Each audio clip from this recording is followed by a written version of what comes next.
इस देश में मुसलमानों ने ख़ास करके सियासी तौर पर बड़ी गलतियां की हैं और वो गलतियां हम आज भी करते आ रहे हैं। हमने गलतियों से सीखा नहीं है। आमतौर पर आदमी गलती करता है तो उससे सीखता है। आज़ादी से पहले ज़ाहिर है हमारी एक सियासी क़ुव्वत थी, हैसियत थी, जो आज़ादी के बाद ख़त्म हो गई। और आज़ादी के बाद जो सियासी क़ुव्वत ख़त्म हुई या सलाहियत हमारी ख़त्म हुई, उसका जो है हमने कोई भरपाई के लिए कोई काम नहीं किया। कोई काम किया हो तो खैर मुझे नहीं मालूम, इसलिए कि मुझे नज़र नहीं आता। हमने ज़ाहिर है कि आज़ादी के बाद हमें शुरू ही में एहसास हो गया था कि हमें इस देश में दोहरे रवैये का सामना है। तभी से 70 साल गुज़र गए, ना हमारी तालीम के लिए कोई काम हुआ, ना हमारी जो है इकॉनमी के लिए कोई काम हुआ। हमने, और अगर हुए भी, जैसे मान लिया जाए लोगों ने छोटे छोटे रोज़गार के ज़रिए से बढ़ने की कोशिश की, तो जिन पर हमारे मज़हबी कायदीन ने, जिन सियासी पार्टियों पर भरोसा किया था मज़हबी लोगों ने, या एक तरीके से कह लीजिए कि हिंदुस्तानी मुसलमानों के सियासी मुस्तकबिल का फ़ैसला उनके हाथ में छोड़ दिया था, उन्होंने वहाँ दंगे करा दिए। अब आप ये नहीं कह सकते भी दंगे उन्होंने कराए या इन्होंने कराए या असामाजिक तत्वों ने कराए। देखिए, दंगे कोई भी करा रहा हो, लेकिन जिम्मेदारी उसी की होती है जिसकी सरकार हो। सवाल ये है कि मान लिया जाए हमने कि किसी भी शख्स ने दंगे कराए हों, लेकिन जब आपकी सरकार थी तो आप कहाँ थे? जिम्मेदारी तो आपकी बनती है, इससे तो कोई भाग नहीं सकता। 1990 तक तकरीबन हमारी यही हालत रही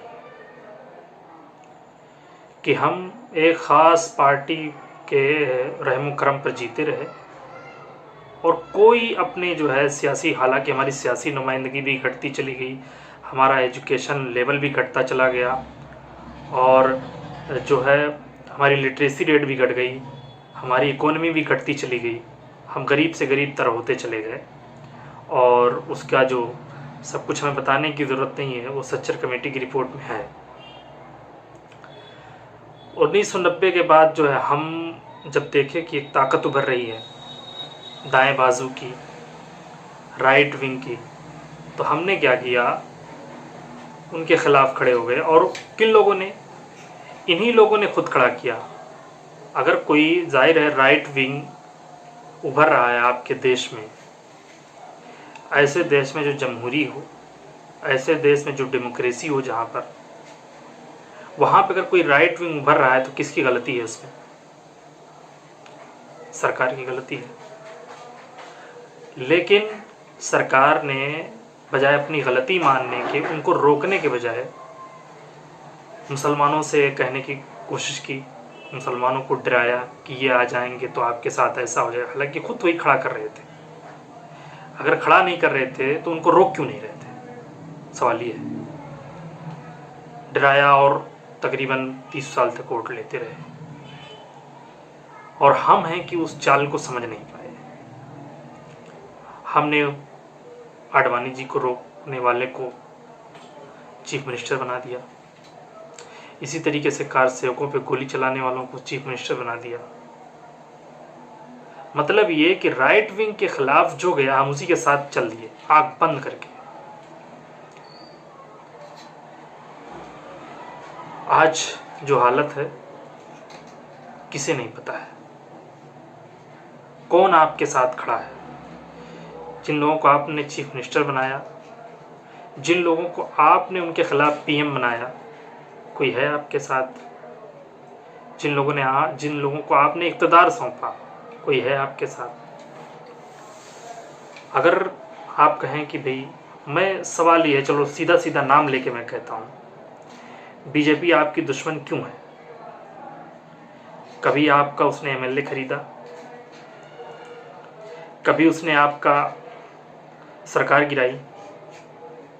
सरकार तो कांग्रेस की गिराई, एमएलए भी उसी के खरीदे। दुश्मन आपकी कैसे? जरा सोचिएगा।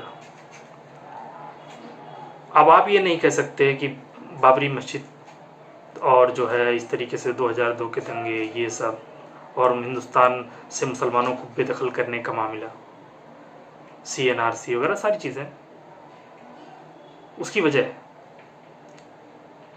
अगर बीजेपी अकेले दुश्मन है राम मंदिर और इन सब की वजह से, तो मैं कुछ सवाल हैं जो आते हैं जहन में कि राम मंदिर सिर्फ बीजेपी ने बनाया है, गिराया किसके दौर में? ठीक है कि गिराया उन्हीं लोगों ने है, लेकिन सरकार आपकी थी, आप कहाँ थे? आपने क्यों कोई एक्शन नहीं लिया? गिरने के बाद लाल किला से किया गया नरसिम्हा राव का वादा क्या मुकम्मल हुआ? कहा दोबारा बनाई जाएगी। कोर्ट के फैसले 2009 में किसके दौर में आए? बंटवारे का, जमीन के। और फिर 2019 में जो फैसला आया बाबरी मस्जिद की जमीन राम मंदिर के हवाले करने का, ये सही है कि बीजेपी के दौर में आया, लेकिन बीजेपी का फैसला नहीं है, कोर्ट का फैसला है। इस तौर पे देखा जाए तो आपकी कोर्ट भी दुश्मन होनी चाहिए, लेकिन नहीं है। और जब जब राम मंदिर का शिलान्यास हुआ तो क्रेडिट लेने की होड़ किस किस की तरफ थी? कौन कौन लोग थे? क्या अकेले बीजेपी थी? अगर अब भी समझ में ना आए तो ठीक है। मानता हूं कि 2002 में गुजरात में मोदी ने दंगा कराया, लेकिन जब आपको मालूम है कि उन्होंने कराया तो आपने कार्रवाई क्यों नहीं की? सरकार तो आपके सेंटर में थी, या उस वक्त नहीं थी, बाद में आपकी आई ना, तो आपने कार्रवाई क्यों नहीं की? अमेरिका ने अपने यहाँ पाबंदी लगा दी ऐसे शख्स के आने की, आपने क्या किया? आपका तो मेंबर पार्लियामेंट मारा गया था, एहसान जाफरी, उस दंगे में। किसी और के लिए ना सोचते, उसको इंसाफ दिला देते। आज तक उसकी बेवा को आप इंसाफ नहीं दिला सके। दुश्मन कौन है, जरा सोचिएगा। और उसके बावजूद हम मसीहा मानते रहे, अब भी मानते हैं बहुत हद तक। वैसे नहीं, 2019 के लोकसभा इलेक्शन में वोट गया उनको 12 करोड़ कुल वोट मिला है। उसमें मुझे मालूम है कि हिंदू वोट बहुत कम है, या किसी को भी परसेंटेज आधा तो कम से कम 6 करोड़ तो आप ही का होगा। खैर, हम इस नतीजे पे पहुंच रहे हैं कि अब जो सिचुएशन है, खैर वो तो एक कहानी है, एक वाकया है पूरा हमारी आज़ादी के बाद से। हम अब किस नतीजे पर हैं? आज हमने बीजेपी को दुश्मन बनाया हुआ है। जाहिर है अब दोस्ती का कोई इम्कान नहीं है। ये दोस्ती अटल बिहारी वाजपेयी के दौर में हो सकती थी, जो हमने गंवा दिया वक्त। हमने कभी सिखों से नहीं सीखा। उनके जो है अमृतसर गोल्डन टेम्पल पर हमला इंदिरा गांधी के वक्त में हुआ, 84 में उन्हें मारा गया दौड़ा दौड़ा करके दिल्ली की सड़कों पर। लेकिन आज कांग्रेस के साथ ही वो गवर्नमेंट में हैं पंजाब में, और आपने तो दुश्मनी ठान ली। क्या ये बात सिखों को नहीं सूझी थी कि कांग्रेस से दुश्मनी ले ली जाए?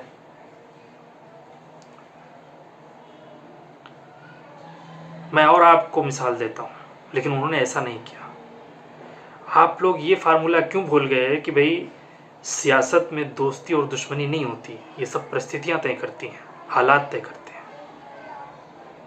वो और बात है जहां आप वो डेमोक्रेसी नहीं होती है जहाँ आपके इस तरीके से एथिक्स चलते हैं, सारी चीज़ें चलती हैं, जहाँ आपके वैल्यूज़ काम करते हैं।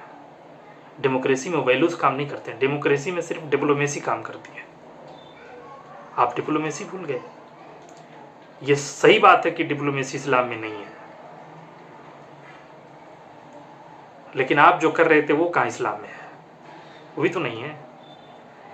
मोमिन एक बार धोखा खाता है, बार बार धोखा नहीं खाता। तो जब गैर इस्लामी ही कर रहे थे तो ढंग से करते। या इसी तरीके से अब है, जो 47 से पहले गलती की थी हम अब भी वही कर रहे हैं। इस वक्त हमारे सिचुएशन ये है कि कोई भी सेकुलर पार्टी कथाकथित, हालांकि कोई सेकुलर नहीं है इस देश में। कुछ लोग कहते हैं लालू यादव, वो भी नहीं है। कच्चा चट्टा खोल के देखिए तो कोई नहीं है सेकुलर वगैरह। और मुस्लिम जो पार्टियां हैं वो भी सेकुलर नहीं है।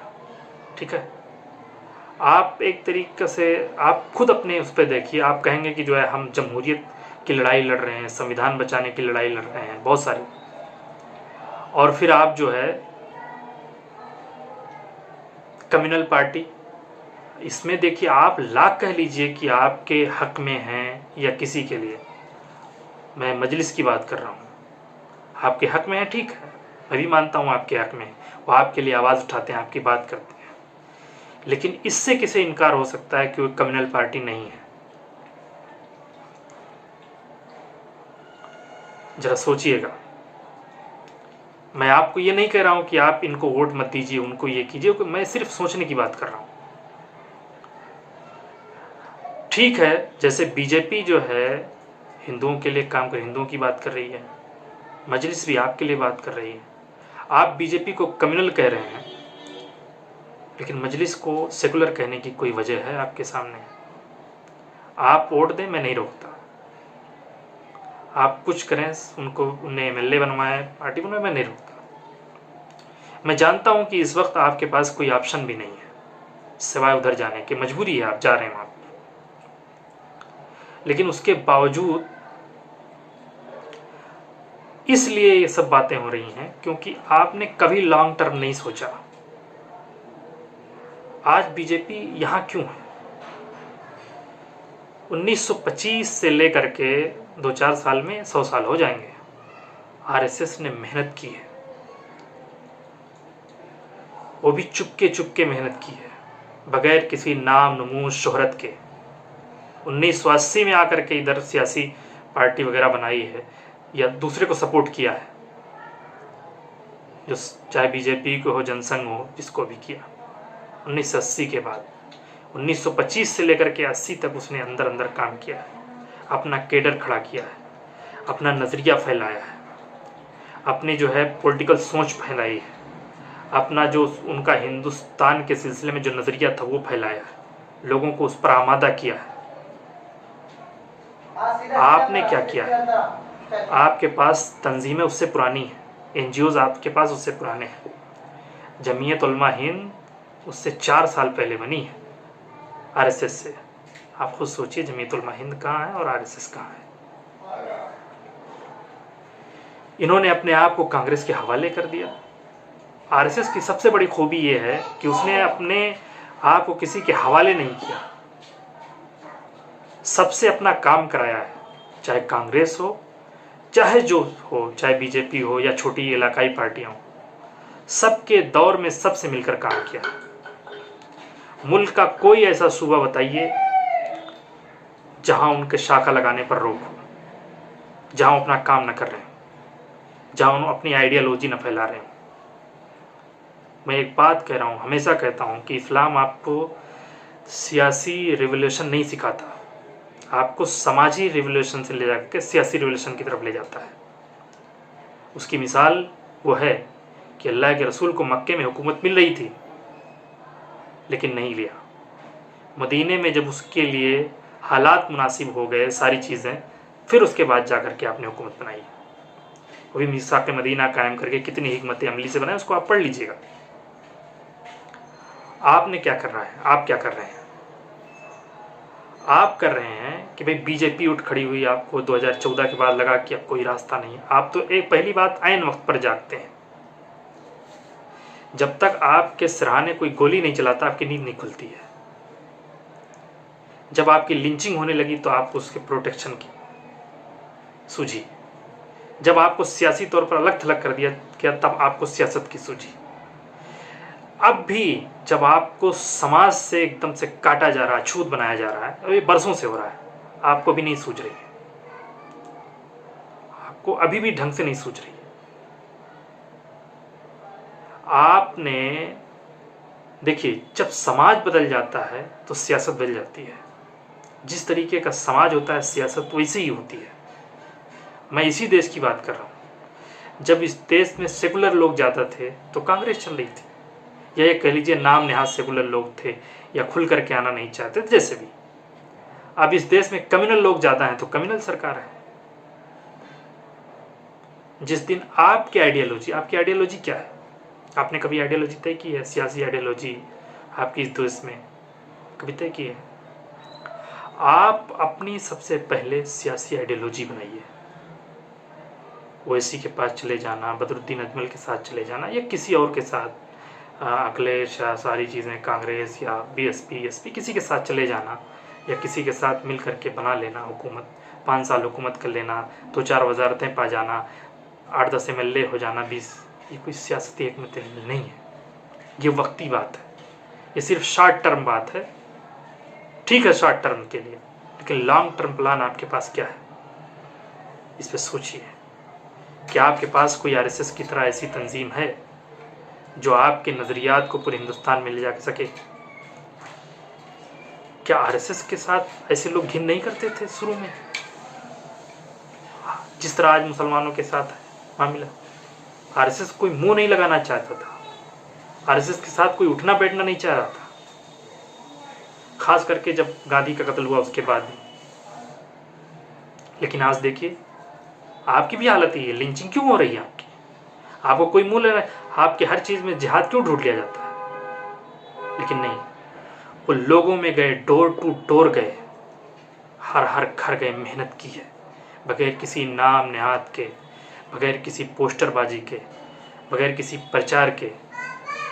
आप भी कीजिए, आइडियोलॉजी मुतय्यन कीजिए, सियासी इकोनॉमिक हैसियत मुतय्यन कीजिए, समाज में अपना लेवल मुतय्यन कीजिए, अपनी जगह बनाइए।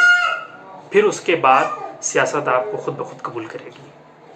और अगर नहीं किए तो इसी तरीके से भटकते रहेंगे। मजलिस हो, कोई भी हो, ये आपके लिए सियासी मदावन नहीं बन पाएंगे अगर आपने सोचा नहीं इस तरीके से। शुक्रिया।